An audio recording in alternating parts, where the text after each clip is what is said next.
이때에 예수께서 갈릴리로부터 요단강에 이르러 요한에게 세례를 받으려 하시니 요한이 말려 이르되 내가 당신에게서 세례를 받아야 할 터인데 당신이 내게로 오시나이까. 예수께서 대답하여 이르시되 이제 허락하라. 우리가 이와 같이 하여 모든 의를 이루는 것이 합당하니라 하시니 이에 요한이 허락하는지라. 예수께서 세례를 받으시고 곧 물에서 올라오실새 하늘이 열리고 하나님의 성령이 비둘기같이 내려 자기 위에 임하심을 보시더니 하늘로부터 소리가 있어 말씀하시되 이는 내 사랑하는 아들이요 내 기뻐하는 자라 하시니라. 아멘. 마태복음 4장. 그때에 예수께서 성령에게 이끌려 마귀에게 시험을 받으러 광야로 가사 40일을 밤낮으로 금식하신 후에 줄이신지라. 시험하는 자가 예수께 나와서 이르되 네가 만일 하나님의 아들이어든 명하여 이 돌들로 떡덩이가 되게 하라. 예수께서 대답하여 이르시되 기록되었으되 사람이 떡으로만 살 것이 아니요 하나님의 입으로부터 나오는 모든 말씀으로 살 것이라 하였느니라 하시니 이에 마귀가 예수를 거룩한 성으로 데려다가 성전 꼭대기에 세우고 이르되 네가 만일 하나님의 아들이어든 뛰어내리라. 기록되었으되 그가 너를 위하여 그의 사자들을 명하시리니 그들이 손으로 너를 받들어 발이 돌에 부딪히지 않게 하리로다 하였느니라. 예수께서 이르시되 또 기록되었으되 주 너의 하나님을 시험하지 말라 하였느니라 하시니 마귀가 또 그를 데리고 지극히 높은 산으로 가서 천하 만국과 그 영광을 보여 이르되 만일 내게 엎드려 경배하면 이 모든 것을 네게 주리라. 이에 예수께서 말씀하시되 사탄아 물러가라. 기록되었으되 주 너의 하나님께 경배하고 다만 그를 섬기라 하였느니라. 이에 마귀는 예수를 떠나고 천사들이 나와서 수종드니라.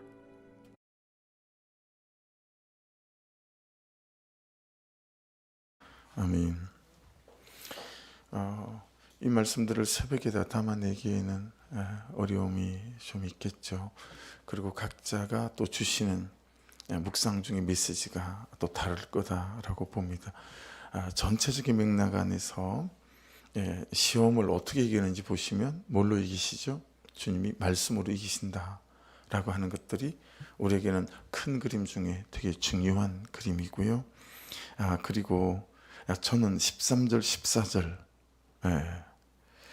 그냥 15절, 16절 이런 말씀들이 더 걸렸어요. 그러니까 예수님께서 세례를 받으시고 또 세례를 받으실 때 성령이 임하시고 또 그 성령에 이끌리셔서 40일 금식하시고 또 시험 받으시고 이게 이제 왜 중요하냐면 공생의 시작 부분이지 않습니까? 이 공생의 시작 부분에 있어서 이 부분이기 때문에 이게 우리에게 되게 중요한 부분이 될 수 있어요. 근데 굳이 예수님께서 세례 요한에게 세례를 받으셔야 하는가? 그리고 예수님께서 세례 요한에게 세례를 받으시는 부분이 어떤 것일 건가? 라고 하는 거죠. 예수께서 십자가를 지시는 적용 이전에 정말 우리에게 보여주신 제대로 된 적용 중에 하나가 인간인 세례 요한에게 창조주이신 주님이 세례를 받으셨다라고 하는 것이 여러분 십자가에 달리는 만큼이나 대단한 적용이시구나 라고 하는 것들을 이제 깨닫게 되어진다라고 하는 거예요.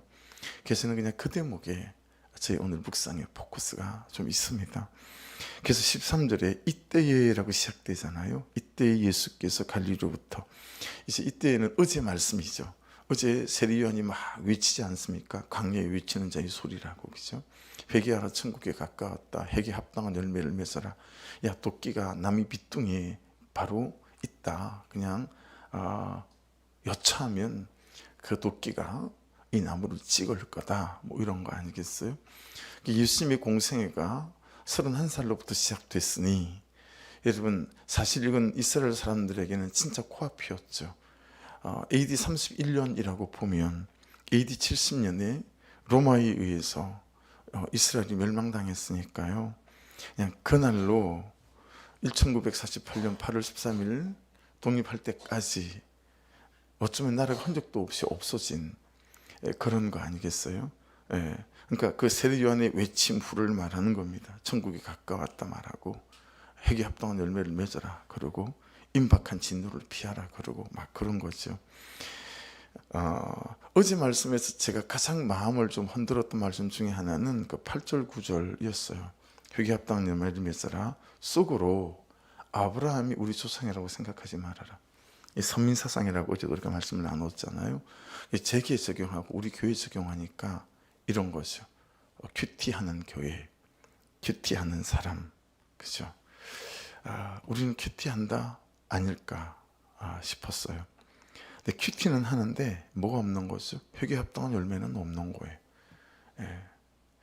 남편, 아내, 아빠, 엄마 또는 가족, 그리스도인, 직장 안에서 회개합당한 열매들이 없다. 근데 그저 큐티만 하는 거예요. 적용도 없고 삶도 없는 거죠. 분명히 큐티는 하는데 적용은 대충 해요. 그리고 적용해놓은 거에 대해서 정말 그 적용한 것대로 살아내려고 하는 몸부림 없이 그냥 얼렁뚱땅 넘어가는 거예요. 제가 이게 되게 좀 무서웠어요. 작년 한 10월부터 이게 되게 무서웠어요. 정말 말씀의 신학과에 뿌리를 내리는 한 해라고 올해 슬로건을 정한 이유도, 그리고 시편 1편의 2절 2절 말씀이 올해 주제 말씀이 된 이유도 큐티를 한다가 아니라 큐티를 통해서 말씀을 내가 산다. 이게 너무 되고 싶은 거죠. 근데 이렇게 가다가는 목사인 저도 여러분들도 우리 교회가 그냥 무늬만 큐티하는 교회로 남아있지 않을까, 이런 두려움과 이런 제게 어떤 위기감 이런 게 있었어요. 그래서 처음 한다 생각하고 목자들로부터 다시 재교육, 다시 싱크 양육을 다시 한번 처음부터 제대로 좀 해서 정말 말씀에 뿌리를 내리는 한 해가 좀 되는 원년이 좀 됐으면 좋겠다. 그런 부담이 10월 달부터 있는데 결정을 못 하겠는 거예요. 왜냐하면 제가 너무 힘이 들 것 같은 거예요. 또 오전반, 오후반, 또 저녁반 해서 그렇게 많지 않게 한 두세 사람 놓고 다시 차근차근히 1과부터 10과까지 싱크 양육을 한다는 것 자체도 너무 부담이, 제 스스로가 부담이 되는 거예요. 그래서 못하다가 연말이 다 됐어야 이걸 결정하게 되어진 거죠. 여러분, 이 세례 요한의 확신 보십시오. 어제 본문에 세례 요한의 확신, 정말 메시아가 오실 것이다, 그렇잖아요. 그리고 메시아가 우리와 함께 하신다, 이런 확신들이잖아요. 우리에게 그만한 확신들이 있는가라고 하는 거, 이런 것들이 얼마나 중요한지 모르겠다라고 하는 거죠. 그 오신다 하신 메시아가 드디어 나타났어요. 그죠? 드디어 오셨습니다. 예수님이 오실 것이다, 또 예수님이 하실 것이다, 그러니까 회개해라, 그렇게 선포했는데 드디어 예수님이 나타나셨는데 좀 약간 근데 의외입니다.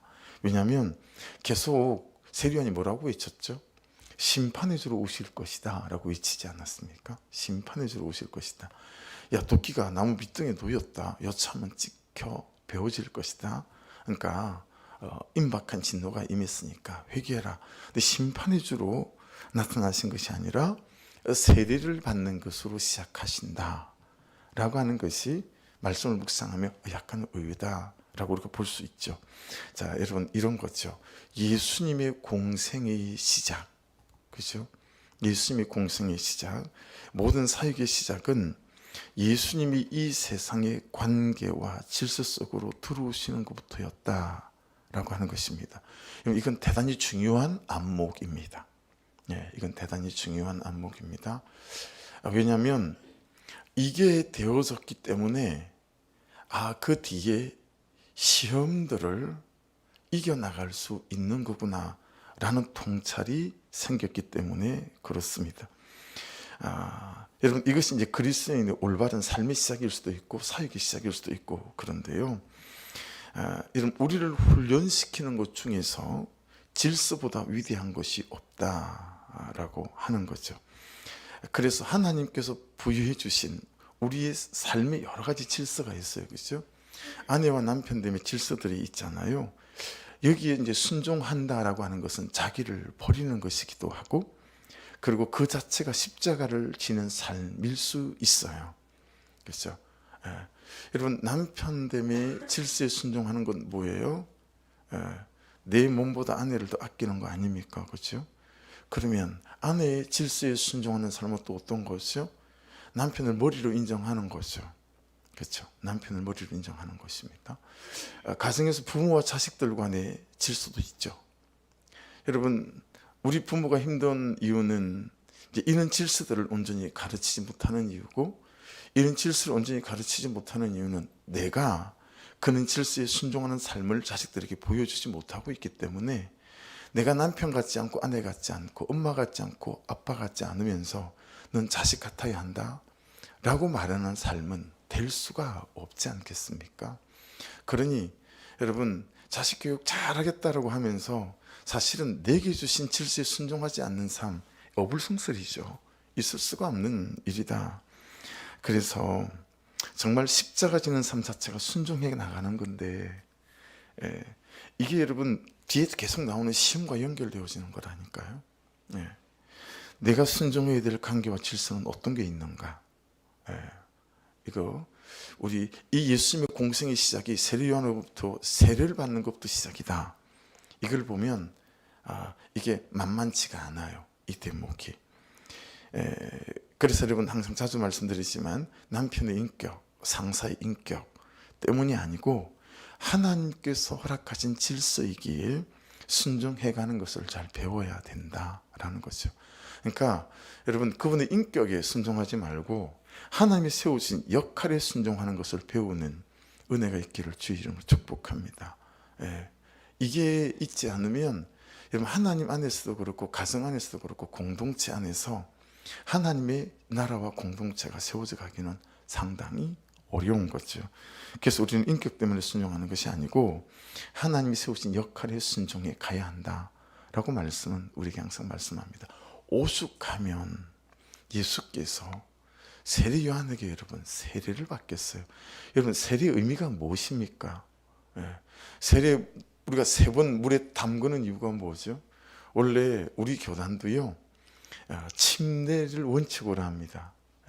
침례를 원칙으로 하나 이제 약식으로 하는 이 세례도 가하다 이렇게 되어져 있어요. 원칙으로는 물에 3번을 담그는 거거든요. 물에 3번 담그는 게 뭐죠? 나는 죽었다라는 거 아닙니까? 죄에 대하여. 나는 죽었다, 세상에 대하여. 죽었다라는 거예요. 그리고 다시 물 밖에서 나올 때는 예수 안에서 살았다. 죄를 씻는 것, 그런 것들이 세례 아니겠어요? 근데 그 세례를 예수께서 인간이 세례 요한한테 받는다. 이걸 통해서 정말 참된 겸손, 이게 무엇인지, 참된 질서에 순종하는 것이 무엇인지를 우리가 배우게 된다라고 하는 것입니다. 창조주께서 인간에게 머리를 숙이신 거 아니겠어요? 정말 이건 여러분 십자가의 사건에 필적할 만한 낮아짐의 사건이구나. 근데 이런 걸 몰랐어요. 그래서 저는 병든 열심도 있는 데다가 평판 중독도 있는 데다가 인정 중독도 있는 아주 그냥 콤보예요, 콤보. 그랬기 때문에 좋은 팔로우십을 가지지 못한 그런 팔로우였다라고 생각되어질 때가 있어요. 왜 그럴까요? 저도 여러분도, 여러분 인간의 관심은요 오직 자기 자신을 높이는 데 있습니다. 여러분 그렇지 않으세요? 아니면 오직 자기 자신을 주장하는 데 있습니다. 그것밖에 없어요. 자기 자신을 높이고 자기 자신을 주장하는 거, 그것밖에 없어요. 메시아잖아요. 여러분 메시아인데 얼마나 주장할 수 있어요, 그죠? 근데 자기 주장하심을 내려놓으시고 하나님이 세우신 질서 앞에 세리요한에게 세례를 받지 않습니까?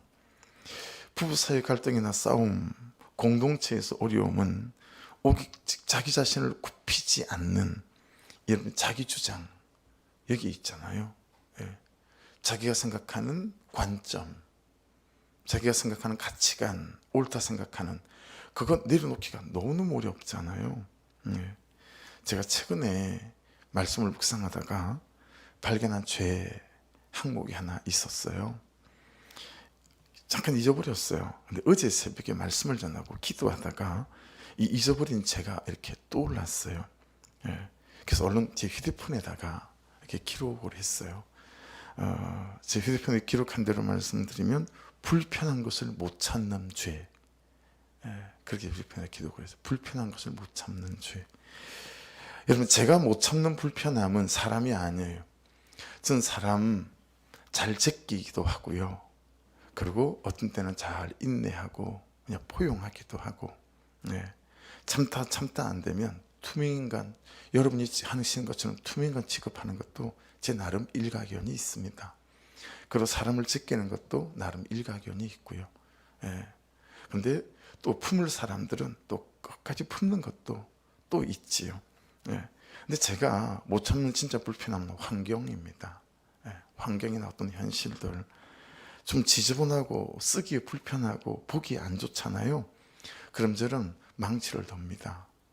바꿔놔야 됩니다. 아니, 충분히 편하게 살 수 있는데 그걸 그냥 지저분한 그대로, 불편한 그대로 불편하게 보고 살고 참고 사는 거, 저는 이게 잘 안 돼요.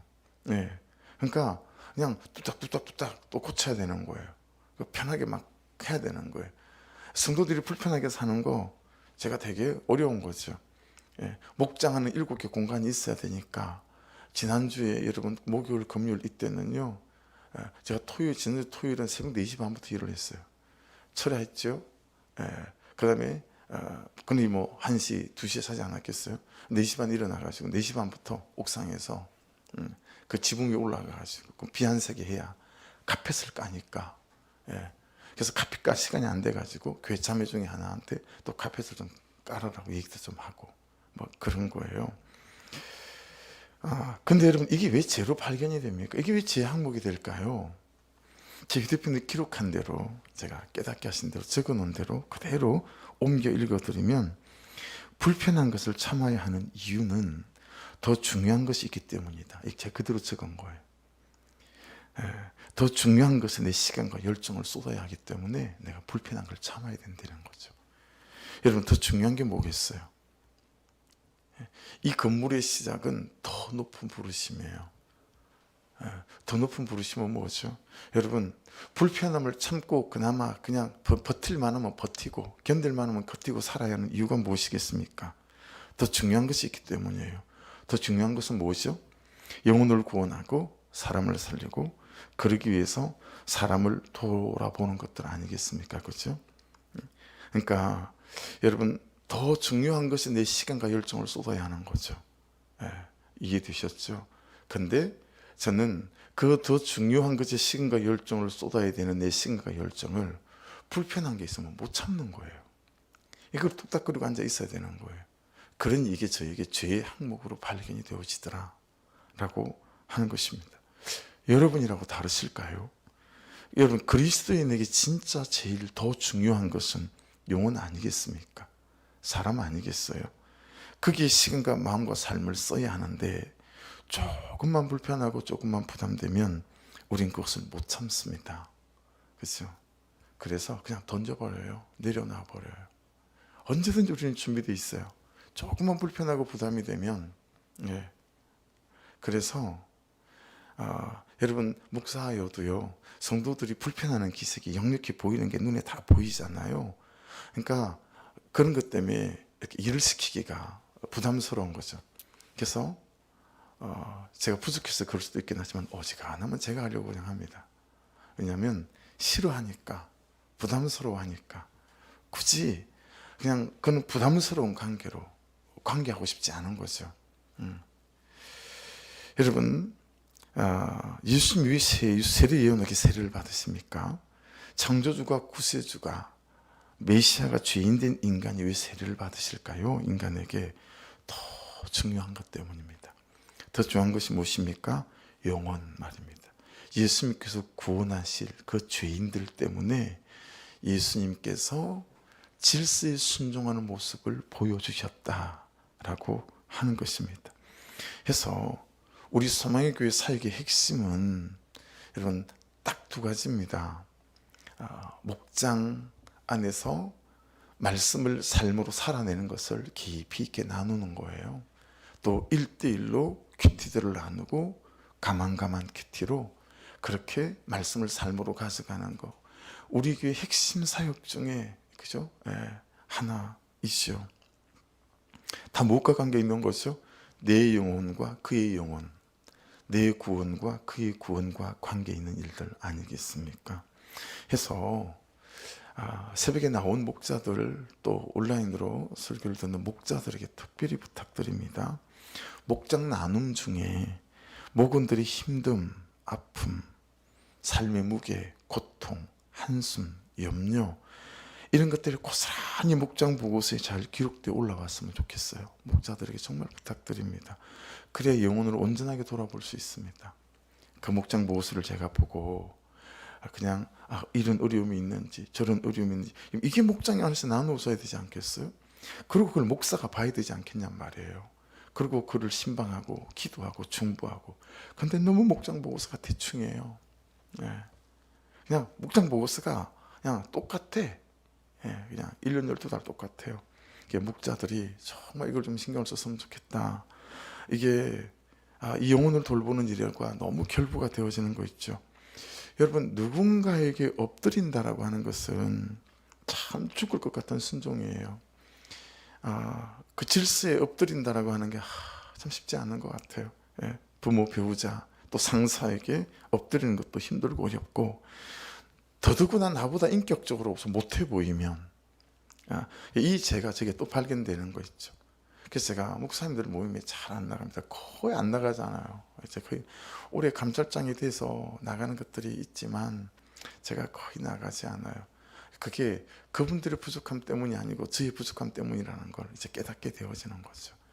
정말 하나님 얘기, 영혼 얘기, 목회 얘기하지 않고 다른 얘기하면 그냥 제가 얼마나 옳고 그름을 갖고 있고 목사 같지 않은 목사인지 이 판단이 되는 거예요. 그냥 거기 앉아서 그는 시덥잖은 얘기하고 싶지 않은 거예요. 그래서 한번 딱 나가보고 아니다 싶으면 다시는 그냥 나가지도 않고 관계하지도 않습니다. 그게 참 내가 부족한 사람이다라는 게 말씀 안에서 너무 훤히 드러나는 것 같아요. 그러니까 여러분 나보다 인격적이지 못해 보이는 목자 있을 수 있어요. 그렇죠? 그런 권사님, 그런 집사님 있을 수 있어요. 그렇지 않겠어요? 근데 나보다 삶의 태도가 참 아니다 싶은 그런 사람에게 엎드리는 거 참 더더욱 못할 일들인 거죠. 그래서 여러분 잘 보면 열심히 사는 게 큰 벼슬인 분들이 계세요. 그래서 사람들에게 열심히 사는 삶으로 인정받고 싶어 하는 분들이 있어요. 열심히 사는 걸로. 또 막 절약하는 걸로 인정받고 싶어 하는 사람들도 있고 다 자기를 높이고 인정받고 싶고 자기를 주장하는 것에 다 결부되어져 있다라고 하는 것을 깨닫게 되었습니다. 그런 사람들에게는요 내가 잘못을 했어도 잘못했다고 말을 하기도 정말 어렵습니다. 그런데 여기서부터 시작이라는 거예요. 예수의 공생의 시작은 세리 요한에게 세례를 받는 것부터 시작이었습니다. 사랑하는 여러분, 모든 것은요 내가 낮아지는 것에서부터 시작입니다. 할렐루야. 질서에 순종하는 것에서부터 시작입니다. 거기서부터 영혼을 살리는 일이 출발된다. 거기서부터 나를 통해서 이루실 하나님의 일들이 시작된다. 예수도 공생애가 있지만 우리도 공생애라 그러면 말이 웃기지만 우리도 여러분 예수 안에서 사는 생애의 시작이 있지 않습니까? 그렇죠? 옳고 그름을 떠나서 주어진 관계와 질서에 순종하는 모습을 보여줄 때 남들이 나를 무시할 것 같잖아요. 무시할 것 때문에 우리가 그러지 못하잖아요. 근데 오히려 여러분 그때 나를 인정해주고 지지해주는 그런 응원들이 있고 또 근거들이 되어질 줄로 믿습니다. 항상 자존심의 문제입니다. 그렇죠? 우리는 자존감은 낮고 자존심은 높지 않습니까? 그게 문제입니다. 그런데 이 자존감이 낮은 것도 또 자존심이 높은 것도 다 어디서 오죠? 비교에서 오죠. 거기서 오는 열등감의 산물 같은 것입니다. 그래서 여러분, 김남기 목사님 책에 보니까 미국 갤럽에서 자아상을 조사하기 위해 이런 질문을 했다고 해요. 당신은 당신의 외모에 대해서 만족하십니까? 남자들이 28%, 여성들이 13%만이 만족한다라고 대답했대요. 13%. 이게 불만족한다는 사람들에게 다시 이 질문을 던졌어요. 그러면 외모를 고치겠습니까? 그랬더니 남자의 94%, 여성의 99%가 외모를 고치겠다라고 대답을 했다고 합니다. 돈만 따라주고 환경만 따라주면. 여러분, 이것만 보더라도 자기 존재에 대한 의식이 얼마나 심각하게 훼손되어져 있는지 보여주는 것 아니겠어요? 부정적인 자아상. 그래서 스스로 쓴뿌리를 얘기하고 상처를 얘기하며 하나 부정적인 자아상을 갖고 있습니다. 이게 다 열등감에 대한 표현일 수 있거든요. 열등감은 제일 먼저 자기 학대를 했습니다. 난 안 돼 라거나 난 그럴 수밖에 없어 라고 하는 거거나. 여러분, 자기 학대에서 끝나지 않죠. 자기를 파괴하기도 하고 그리고 다른 사람에 대해서도 동일하게 반응하기도 합니다. 여러분, 그 열매, 자기 학대의 열매가 뭐죠? 인정 중독입니다. 그래서 막 다른 사람에게 인정받고 싶은 거예요. 그래서 그게 몸부림을 치는 거예요. 그래서 여러분, 가면 쓰고 사는 거예요. 괜찮은 척, 인정받아야 되니까. 그래서 죄를 죄라고 고백하는 게 그리 어려운 거예요. 왜요? 인정받지 못할 것 때문에. 죄를 이기고 싶은 마음은 있으나 사람들이 나를 어떻게 볼까? 그 평판과 인정에 우리는 목말라서 살기 때문에요. 내 죄를 고백하기가 그리 어려운 것이죠. 여러분, 인정 중독이 있으면요, 다른 사람이 잘 인정되지도 않습니다. 해서 역할에 순종이 안 돼요. 조금만 불편해도 발끈하는 거예요. 너무 잘 따져요. 잘 따져. 조금만 불편해도 그냥 가만히 있질 않습니다. 여러분, 제가 집회를 나가서 복음을 전할 때 항상 저희 첫 번째 주제는 한결 같습니다. 대형 교회를 가든 작은 교회를 가든 중고등부를 하든 청년들을 하든 제 첫 번째 집회 나갔을 때 제 설교 주제는 항상 같습니다. 내 존재 시작입니다. 내 존재 시작이 어디서부터 시작됐느냐. 그래서 여러분, 창세기 2장 7절, 8절, 9절을 말씀하지 않을 수 없어요. 하나님의 형상으로 나를 창조했다. 그분의 첼렘, 관계적 존재로 지었다. 하나님이 나를 부르면 내가 대답할 수 있고, 내가 아버지 그러면 아버지 아니면 대답할 수 있는 관계적 존재, 이게 우리 존재 시작이었다. 하나님이 내 아버지고 내가 하나님의 자녀라는 사실이 우리 존재 시작이었다 라고 하는 거. 그래서 여러분, 예수를 믿는다고 말하면서도 심각한 열등감에서 인정 중독에서 헤어나지 못하는 사람, 이런 사람은 진짜 여러분 구원의 확신을 점검해 볼 필요가 있다 싶을 정도인 분들이 있어요.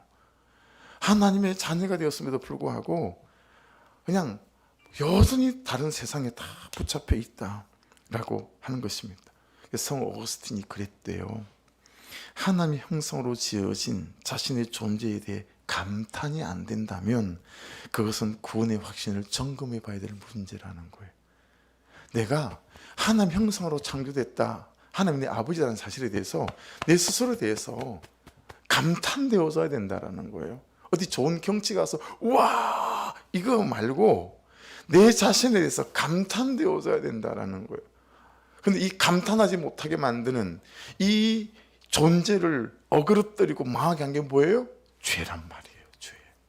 그래서 창세기 3장에서 이 죄로 우리의 존재 시작을 전부 다, 우리의 존재 의미와 가치를 전부 다 시궁창에 그냥 내려박는 것이 이 죄의 문제 아니겠습니까?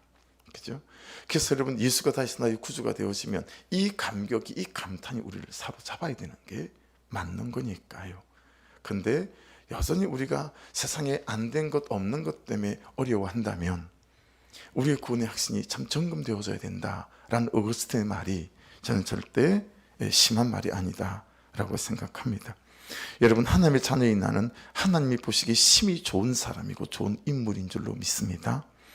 나의 열등감의 문제가 해결될 때 나를 버리고 질서에 순종하는 것이 쉽습니다. 왜요? 하나님이 내 아버지니까. 그래서 유복한 집에서 태어난 사람들에게 부러운 건 딱 한 가지예요.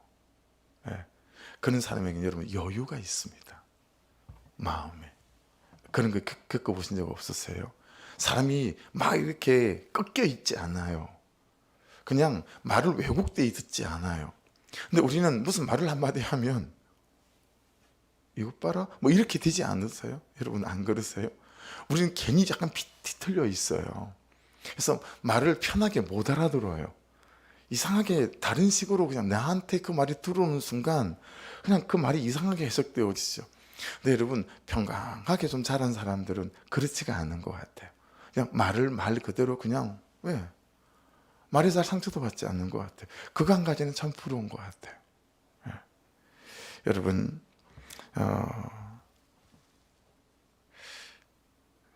열등감의 문제가 해결되지 않으면 사람들은 이것 봐라 지금 나를 우습게 여기는 것이 나를 쉽게 본다 이거지 하면서 마음으로부터 거절하기 시작하더라 라고 하는 것입니다. 구원의 확신과 감격이 나를 사로잡으면 비굴한 것이 아니고 하나님의 자녀됨의 이 자부심이 나를 당당하게 만들고 자신 있게 나를 낮추고 남을 높이는 사람으로 세워져가는 은혜가 있게 될 줄 믿습니다. 여러분 이 말씀 지금 두세 절만 가지고 새벽을 다 얘기했잖아요. 근데 왜 그러냐면 여러분 예수께서 당하신 시험처럼 우리가 당할 많은 시험이 있잖아요. 그 많은 시험과 이게 연결되어져 있어요. 연결되어져 있어요. 그래서 여러분 정말 예수 그리스도 안에서 우리 비교와 우리의 열등감과 낮은 이 자존감들이 회복되어지셔서 여러분 이런저런 현실과 삶의 문제 앞에 나의 하나님의 자녀됨에 이 감격과 이 감탄과 이 명백한 확신과 자부심이 여러분 그런 것들 앞에 흔들리지 않고 사람의 인정과 평가에 판단에 흔들리지 않고 그냥 서 있어야 될 자리에 잘 서 있고 그리고 질서에 순종해 가며 여러분의 삶과 제 삶이 승리해 가는 은혜가 있기를 주의 이름으로 축복합니다. 기도하겠습니다. 기도할 때 하나님 나를 감탄하는 사람이 되게 도와주옵소서. 이게 오늘 큐티의 제목이거든요. 하나님 정말 다시 말씀 안에서 나를 감탄하는 사람이 되게 도와주셔서 하나님 주신 모든 사람 앞에 순종하게 질서에 순종해 갈 수 있도록 하나님 정말 이게 그냥 체질적으로 되어져 갈 수 있도록 하나님 은혜를 부어 주십시오 라는 것입니다.